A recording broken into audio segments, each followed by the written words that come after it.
नमस्कार। हमारा भारत देश और हम भारतवर्ष के नागरिक। भारतवर्ष संसार का सबसे पुराना देश है। प्राचीन काल में जम्बूद्वीप व आर्यवर्त कहते थे इसको। बाद में इसका नाम भारतवर्ष पड़ा। भारत में एक महान प्रतापी राजा हुए, राजा भरत। उनका यश व पराक्रम सर्वविदित था। वो बड़े न्यायप्रिय, धार्मिक व दयालु राजा थे। उनकी महानता को सदा बनाए रखने के लिए ही इस पूरे भूखंड का नाम भारतवर्ष रखा गया।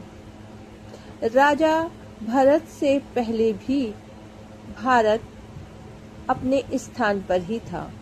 उसका ज्ञान, उसकी शिक्षा, उसके अंदर की सारी ताकत उसके पास ही थी। उसका व्यापार जो बाहर तक धीरे धीरे फैलकर उन्होंने उसे अपना बनाया, और भारत ने भी उन सब लोगों को, उनकी विद्या को, उनकी शिक्षा को आत्मसात किया। प्रकृति ने भारतवर्ष को विशेष रूप से बनाया है। यहाँ प्रकृति संपदाएं बहुत सारी हैं, भरपूर मात्रा में। और यहाँ का व्यापार जो सदियों से कभी वस्तु विनिमय के द्वारा और कभी दूर देशों में यात्रा करके अपने सामान को बेचना, इस तरह से ये व्यापार चलता चला आ रहा है। हमारे पास हैंडलूम जो हथकरघा है, उसका काम सदियों पुराना है। हम उस पर काम करके हमारे तरह तरह के वस्त्रों के व्यापारों को आगे बढ़ाते रहे हैं।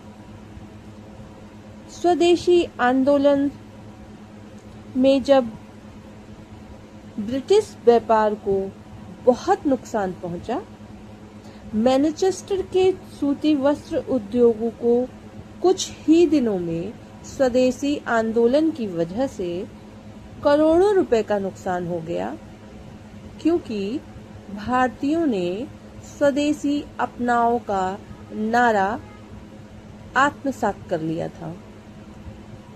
उन्होंने आपस में ही ये तय कर लिया कि जहां जहां विदेशी व्यापार, विदेशी वस्त्रों की बात होगी, वहां हम नहीं काम करेंगे।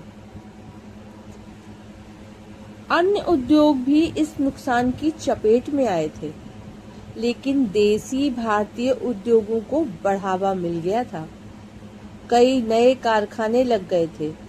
लोगों का स्वदेशी वस्तुओं से लगाव बढ़ गया था। इस आंदोलन ने लोगों को अंदर देशभक्ति का जज्बा पैदा किया और राष्ट्रवाद को बढ़ावा दिया। वो राष्ट्रवाद जो भारत के अंदर समाहित है, हमें हर पल उसे आगे बढ़ाना और याद रखना है, क्योंकि राष्ट्रवाद होने से ही आप अपने राष्ट्र को प्रेम करोगे और उसे आगे बढ़ाने के लिए सोचोगे। शिक्षा और ज्ञान का मतलब दूसरों के ऊपर निर्भर होना नहीं होता है, वरना स्वावलंबी होना होता है। आप स्वयं कदम आगे बढ़ाओ और भारत को भी स्वावलंबित कदमों के साथ आगे बढ़ने की ताकत दो। आपका स्वावलंबन ही भारत की ताकत है।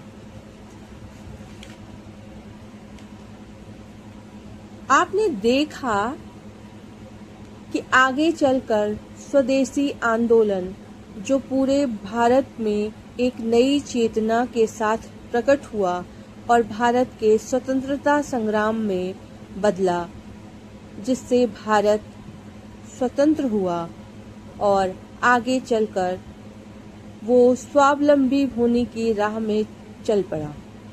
हमें याद रखना है कि स्वावलंबी होने से ही हम और हमारा देश आगे बढ़ेगा।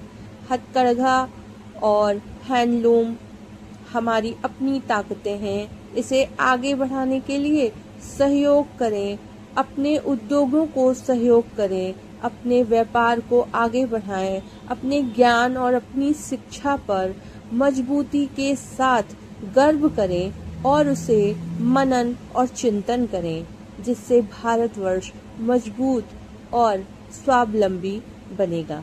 आप सबका हरिगोलू ज्ञान पाठशाला से जुड़ने का बहुत बहुत धन्यवाद।